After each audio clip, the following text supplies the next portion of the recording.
Hello student, आज आप लोगों के लिए लेकर के आए हैं गणित क्लास 10 बिहार बोर्ड का पूछा गया क्वेश्चन है। बोर्ड में पूछा गया क्वेश्चन है, दीर्घ उत्तरीय प्रश्न का डिटेल सॉल्यूशन करेंगे।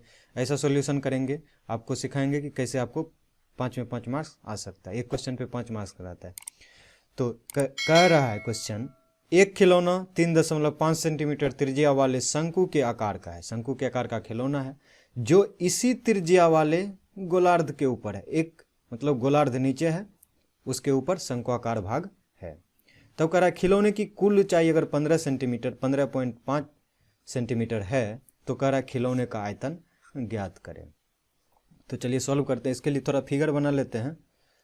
तो देखिए इस तरह से कुछ फिगर बनेगा। ये नीचे अर्धगोला है, ठीक है, उसका क्या है रेडियस त्रिज्या 3.5 सेंटीमीटर है। एक खिलौने 3.5 सेंटीमीटर त्रिज्या वाले शंकु के आकार का है, तो शंकु का भी रेडियस वही हो जाएगा, आधार का रेडियस त्रिज्या 3.5। कुल ऊंचाई खिलौने का क्या है 15.5 दिया हुआ है। तो देखिए अर्धगोला का क्या होगा, रेडियस अगर कुल ऊंचाई में घटा दें तो ये शंकु का ऊंचाई h मालूम हो जाएगा। तो यही कि 15 में से 3.5 घटाए तो ये 12 हो जाएगा आपका। तो चलिए देखते हैं खिलौने की त्रिज्या कितना दिया हुआ है। त्रिज्या मेरे पास कितना दिया हुआ है, तो त्रिज्या दिया हुआ है 3.5 सेंटीमीटर, ये दिया हुआ है खिलौने की त्रिज्या। अब आगे क्या करेंगे, शंक्वाकार भाग की ऊंचाई, शंक्वाकार भाग की ऊंचाई। तो क्या करेंगे, टोटल ऊंचाई कुल ऊंचाई है 15.5, इसको घटा देंगे, उसकी त्रिज्या घटा देंगे 3.5, तो आ जाएगा 12 सेंटीमीटर। ये मालूम चल गया। अब कह रहा है इसका आयतन, खिलौने का आयतन कह रहा है। तो खिलौने के आयतन में शंकु भी है और ये गोलार्ध भी है।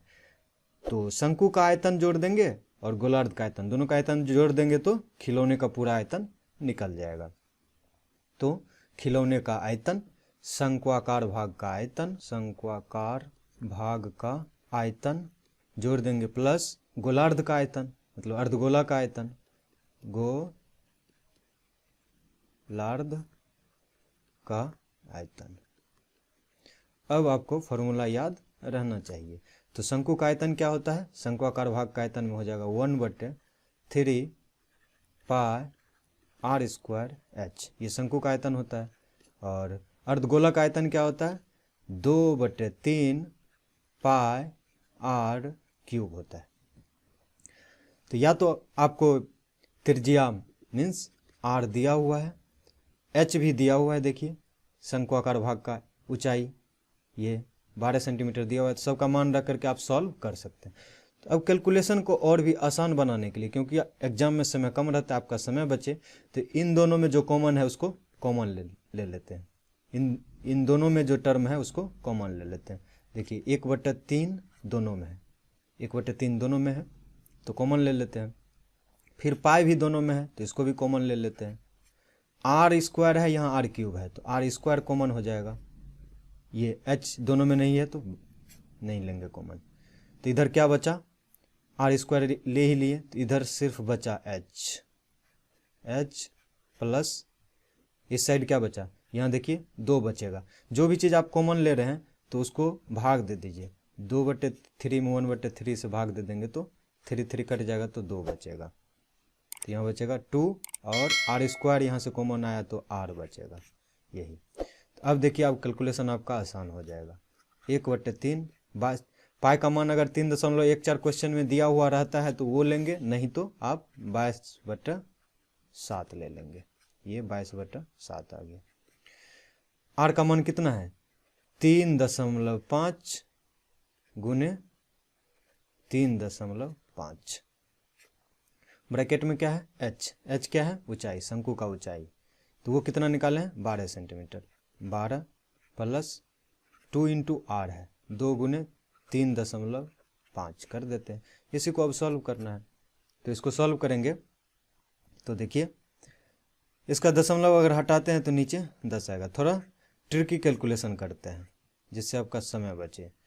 नीचे 10 आ गया। अब देखिए आसानी से 7 को 5 बार में काट सकते हैं, फिर इस 5 से इसको काट सकते हैं तो 2 हो जाए, 5 दूनी 10, 2 आ जाएगा।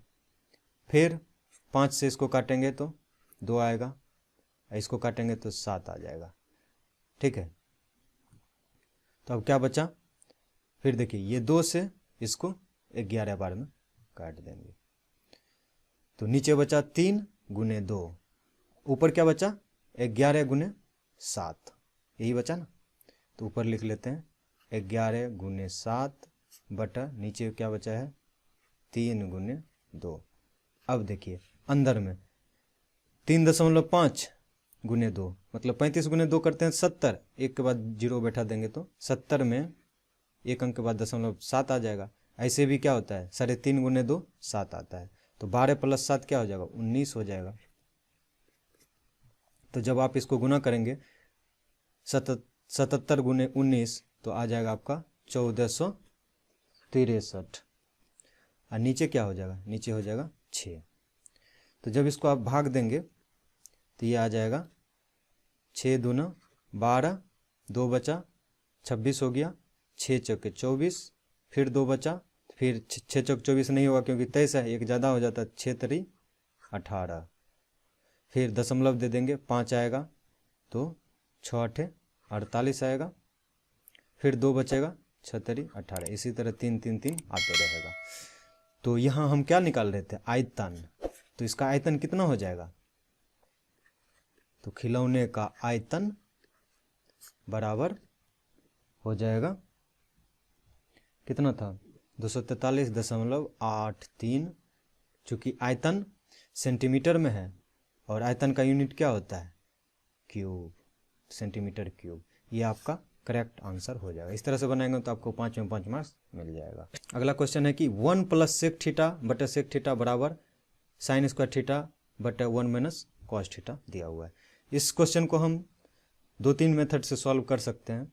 तो चलिए देखते हैं। एक क्या होता है LHS को RHS के बराबर कर देंगे, दूसरा LHS से चलेंगे RHS में पहुंचेंगे, एक होता है RHS से चलेंगे LHS में पहुंचेंगे। सबसे पहले क्या करते हैं RHS से चलते हैं LHS में पहुंचते हैं, तो RHS से चलते हैं, या फिर आप LHS और RHS को ही बराबर कर देते हैं। LHS क्या है LHS 1 + सेक थीटा है, तो 1 + सेक थीटा को क्या लिख सकते हैं कॉस थीटा 1/cos थीटा लिख सकते हैं, लिख दिए। नीचे क्या है सेक थीटा को लिख देंगे 1/cos theta, cos theta LCM हो जाएगा तो यहाँ क्या बचेगा कॉस थीटा से, यहाँ कुछ नहीं है 1 से भाग देंगे कॉस थीटा गुने 1 cos theta plus cos theta से भाग देंगे 1, यहाँ 1 आ जाएगा, ऊपर ये आ गया 1/cos थीटा। ये कॉस थीटा कट जाएगा, कैसे कटेगा देखिए, ये हो जाएगा cos थीटा + 1/cos थीटा गुने ये ऊपर जाएगा तो उलट जाएगा तो हो जाएगा cos थीटा बटा 1। ठीक है, तो cos थीटा कट गया।